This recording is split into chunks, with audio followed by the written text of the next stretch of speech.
সুপ্রভাত, নমস্কার, স্বাগত সকলকে নিউজ 18 ডিজিটালে। আজ সকালেই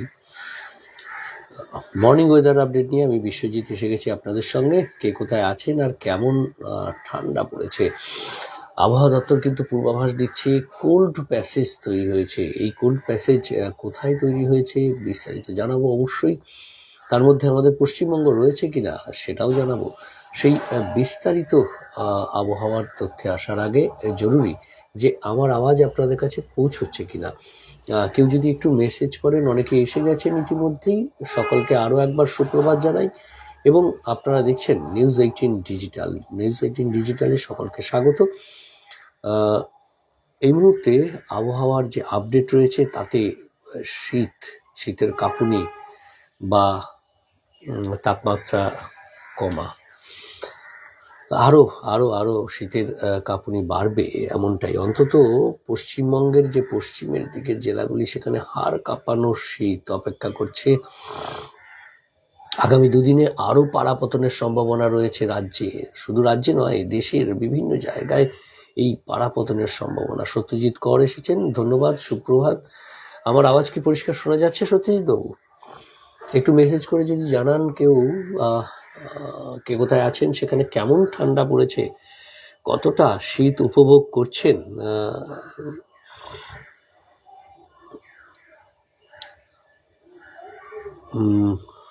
বিস্তারিত আবহাওয়ার তথ্যে আসি। কারণ কলকাতায় গতকাল মরশুমের শীতলতম দিন 13.7 ডিগ্রি সেলসিয়াস ছিল এবং আজ সেই তাপমাত্রা কিছুটা সামান্য বাড়লেও 14 ডিগ্রি। অর্থাৎ কলকাতা এবং সংলগ্ন এলাকায় এই 14 ডিগ্রি তাপমাত্রা কন্টিনিউ করবে এবং পশ্চিমের দিকের জেলাগুলিতে, যেখানে ইতিমধ্যেই 10 ডিগ্রি বা তার নিচে নেমে গেছে তাপমাত্রা, সেখানে আরও তাপমাত্রা নামার সম্ভাবনা রয়েছে। কারণ একটি কোল্ড প্যাসেজ তৈরি হয়েছে। পশ্চিমী ঝঞ্ঝা এখন আর নেই, আবার শুক্রবার নাগাদ রয়েছে পশ্চিমী ঝঞ্ঝা। শুক্রবার পশ্চিমী ঝঞ্ঝা আসবে উত্তর পশ্চিম ভারতে, কিন্তু তার আগে পর্যন্ত অর্থাৎ শুক্রবার পর্যন্ত 22 তারিখ পর্যন্ত এই স্পেল চলবে।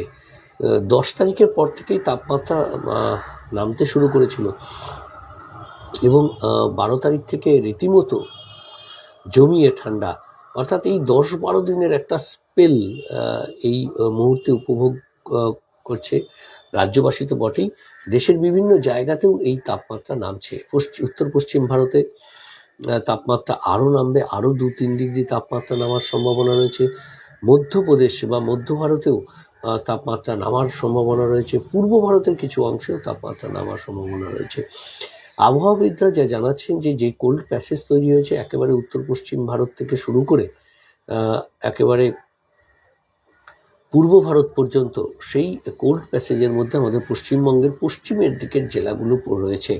আর এই জেলাগুলিতে তাপমাত্রা, অর্থাৎ এই শুধুমাত্র পশ্চিমবঙ্গের জেলাগুলি নয়, একেবারে আমি যদি একেবারে উত্তর পশ্চিম ভারতের যে সমতলের এলাকা, পাঞ্জাব, চণ্ডীগড়, হরিয়ানা, উত্তরপ্রদেশ, উত্তর রাজস্থানের কিছু অংশ, মধ্যপ্রদেশ এবং উত্তর ছত্তিশগড়ের কিছু অংশ, বিহার, ওড়িশা অর্থাৎ উত্তর ওড়িশা এবং পশ্চিমবঙ্গের যে পশ্চিমের দিকে জেলাগুলি, আর এই পশ্চিমের দিকের জেলাগুলির মধ্যে রয়েছে বাঁকুড়া, পুরুলিয়া তো অবশ্যই, ঝাড়গ্রাম, পশ্চিম মেদিনীপুর, পশ্চিম বর্ধমান এবং বীরভূম। এই যে জেলাগুলি রয়েছে সেখানে তাপমাত্রা অনেকটা নেমে যেতে পারে। আগামী দুদিনে তাপমাত্রা বেশ কিছুটা নেমে যেতে পারে। আর হাড় কাঁপুনি শীতের প্রভাব, অর্থাৎ কোল্ড প্যাসেজের মধ্যে পড়ে যাওয়ায় এই এলাকায় তাপমাত্রা যে একেবারে 10 ডিগ্রি থেকে 5 ডিগ্রির মধ্যে থাকবে।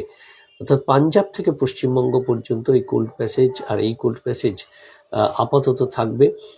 শুক্রবারে একটি পশ্চিমী ঝঞ্ঝা প্রবেশ করবে, পশ্চিমী ঝঞ্ঝা ঢুকবে উত্তর পশ্চিম ভারতের পার্বত্য এলাকায়, এবং এই পশ্চিমী ঝঞ্ঝার প্রভাব কতটা থাকে তার উপর নির্ভর করছে যে শুক্রবারের পর এই কোল্ড প্যাসেজ বা এই কোল্ড যেটা স্পেল চলছে শীতের, সেই শীতের স্পেলটা আরও বাড়ে নাকি আবহাওয়ার পরিবর্তন হয়। আপাতত সেদিকেই নজর থাকবে আমাদের, কারণ 22 তারিখে এই পশ্চিমী ঝঞ্ঝা যে আসছে তা হয়তো এই যে শীতের আবহ সেটাকে উল্টে পাল্টে দিতে পারে। কারণ আমরা জানি যে পশ্চিমী ঝঞ্ঝা আসলেই যে অবাধ উত্তরে হাওয়া আসছে বা অবাধ উত্তর পশ্চিমের যে হাওয়া আসছে তাতে একটা প্রাচীর তৈরি হয়ে যায়, অর্থাৎ সেই উত্তরে হাওয়াতে কিছুটা বিরতি থাকে, কোথাও কোথাও বৃষ্টিপাত হয়তো হয়, হালকা বৃষ্টিপাত, কিন্তু এই যে তাপমাত্রা, সেই তাপমাত্রা যে আবার একটু বেড়ে যেতে পারে, তার ফলেই আবহাওয়ার একটা পরিবর্তন হতে পারে। কিন্তু সেই পশ্চিমী ঝঞ্ঝা যদি সেভাবে প্রভাব বিস্তার না করে, অর্থাৎ হাই অল্টিটিউড দিয়ে সেটা চলে যায়, তাহলে এই উত্তরে হাওয়ার প্রভাব অতটা বিঘ্নিত হবে না। আর তার ফলে একেবারে টানা 22 তারিখে এই পশ্চিমী ঝঞ্ঝা, তারপরেই আছে বড়দিন, তারপর বর্ষ শেষ। আর এই সময়ে উৎসবের মরশুম, এই উৎসবের মরশুমে কেমন আবহাওয়া থাকবে তা জানতে অবশ্যই নজর রাখবেন নিউজ 18 ডিজিটালে। এদিকে যখন কোল্ড প্যাসেজ, তখন ভারী থেকে প্রবল বর্ষণের সম্ভাবনা তামিলনাড়ু এবং কেরালাতে। আজ ও কাল এই প্রবল বর্ষণের সম্ভাবনা থাকছে। শুধুমাত্র তামিলনাড়ু এবং কেরলে তো অতি ভারী বর্ষণ বা ভারী বর্ষণের সম্ভাবনা যেমন থাকছে, তেমনি তামিলনাড়ু, অন্ধ্রপ্রদেশ, করাইকাল, পুদুচেরি, কেরল এবং মাহে এর সমস্ত অংশেই হালকা থেকে মাঝারি বৃষ্টি একটা চলবে। কারণ কোমরিন এলাকায় একটি ঘূর্ণাবর্ত রয়েছে, তার প্রভাবে জলীয় বাষ্প ঢুকছে, আর এর প্রভাবেই এই হবে। আর এই ঘূর্ণাবর্ত থেকে আরও একটি অফশোর উইন্ড গুজরাট উপকূলে, সেখানেও কিন্তু যে দমকা ঝোড়ো হাওয়া 40 কিলোমিটার গতিবেগে উপকূলের অংশে প্রভাব ফেলতে পারে। এছাড়া বাকি আবহাওয়ার সেরকম পরিবর্তন কোথাও নেই।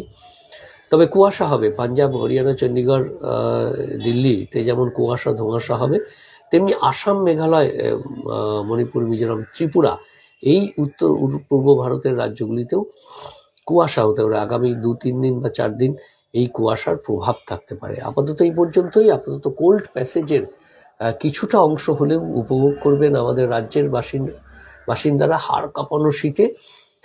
আর বাকি দক্ষিণবঙ্গ এবং উত্তরবঙ্গের জেলাতে, উত্তরবঙ্গেও বৃষ্টির আর কোনো সম্ভাবনা নেই আপাতত।